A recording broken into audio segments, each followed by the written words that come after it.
Today we're diving into the phenomenon of developers saying a feature is impossible, only for it to appear later.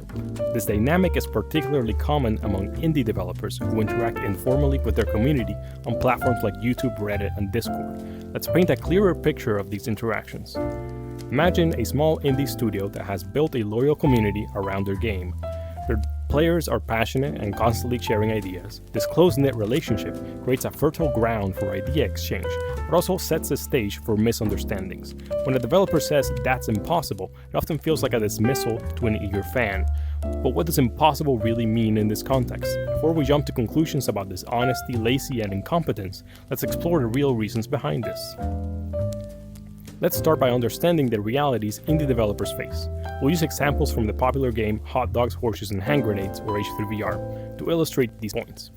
Interspersed, we'll build a comprehensive picture of what motivates a developer. First, indie developers, like anyone else, need to make enough money to survive. They operate on tight budgets, often funded by game sales or small-scale crowdfunding campaigns.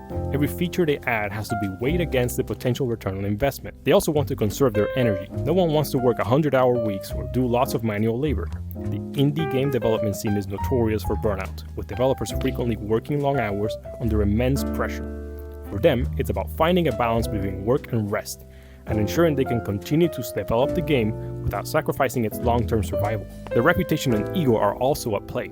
They want to maintain a professional image and uphold a certain standard of quality. In a world where reviews and word of mouth can make or break a game, maintaining a positive reputation is crucial.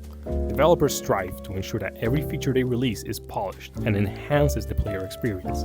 Perfectionism can be another factor, with some developers wanting to release features they deem perfect. This desire for perfection can lead to delays and the perception that certain features are impossible, when in reality they're simply not up to the developer's high standards yet, even to begin work. Social and legal contracts also bind them. They need to ensure their game maintains a certain quality standards. When a developer sells a game, they enter into an implied contract with the player that the game will meet certain expectations. Adding half-baked features can break this trust and harm the game's reputation. And let's not forget about artistic desires. Developers often have personal biases or affinities for certain features based on what they find cool or exciting. If a developer is passionate about a particular aspect of their game, they're more likely to focus their energy there. This means that features outside of their personal interests might be labeled as impossible because they simply don't align with the developer's vision or enthusiasm. Now let's talk about the physical and technical limitations. The unknown is a major factor. Humans tend to view unknowns about as twice as more costly as they might actually be. If a developer lacks experience with a proposed feature, they'll judge it negatively. This is particularly true in game development, where unforeseen technical challenges can significantly extend development time and complexity. For example, the current version of Unity might not support a feature without significant workarounds. Developing new features often means working within the constraints of existing technology and tools. If a game engine doesn't support a requested feature natively, developers have to create complex and time-consuming workarounds. This adds to the perceived impossibility of a feature. Financial constraints are another hurdle. As indie developers, they often have limited funds to hire expert talent. Hiring specialists or even bringing on additional team members can be prohibitively expensive. This limits what developers can realistically achieve within their budget. Finally, hardware compatibility can be an issue. A feature might work on high-end PCs, but could negatively impact players with older hardware. Indie developers aim to make their games accessible to as many players as possible, which means balancing new features with performance considerations. If a new feature causes significant performance issues in older systems, it can lead to negative reviews and unhappy players. Let's combine these concepts with an example. Imagine a player asks for fighter jets to be added to H3VR, a game focused on gun simulation. The developer faces two futures which they sort of calculate against. One in which they continue with their planned updates, which involve creating more guns, maps, or new features related to guns, or adding fighter jets. The first future is clear and manageable. The developer already has a roadmap and the tasks are well within their expertise and interests. This path is predictable and allows the developer to deliver quality updates without overextending themselves. Then there's the other scenario, making airplanes. This introduces significant technical challenges like optimizing the game for flight mechanics, which isn't the developer's expertise. They would need to learn new skills, rewrite large portions of their code, and spend countless hours debugging, the most time-consuming part of coding. Artistic opposition also plays a role. The developer prefers working on guns, so they find the idea of fighter jets less enjoyable. Every second spent on something they don't enjoy is a second not spent on what they love. This scenario creates a substantial opportunity cost, weighing heavily against adding jets. The developer must consider the hypothetical numerical difference, which may be multidimensional, remember technical and personal constraints, describing the cost of both features. In this extreme scenario, the developer might respond negatively. But why do developers use the word impossible? Impossible conveys a practical and emotional resistance at the same time. It's not just a technical term, but also a way to manage expectations and avoid lengthy explanations. Saying impossible is shorthand for this is too costly, time-consuming, and outside our current scope. Using the word impossible helps developers set boundaries with their community.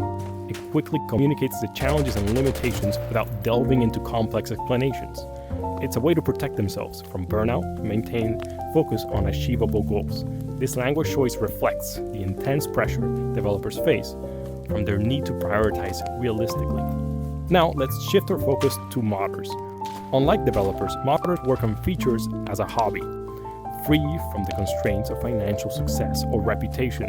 Their biggest strength is their passion. If a modder is working on detailed helicopters, it's likely because they have a deep love for helicopters. This passion makes their works less costly and the end product more rewarding for the modders. Modders thrive on the joy of creation. For them, time constraints are more relaxed. They can work at their own pace, focusing on aspects that they find most enjoyable. This freedom allows them to delve deeply into specific features, experimenting and iterating without the pressures a developer might face, and without maintaining a professional image. If a mod is buggy or incomplete, it's not the end of the world. Modders can receive feedback from the community and improve their work over much longer periods of time.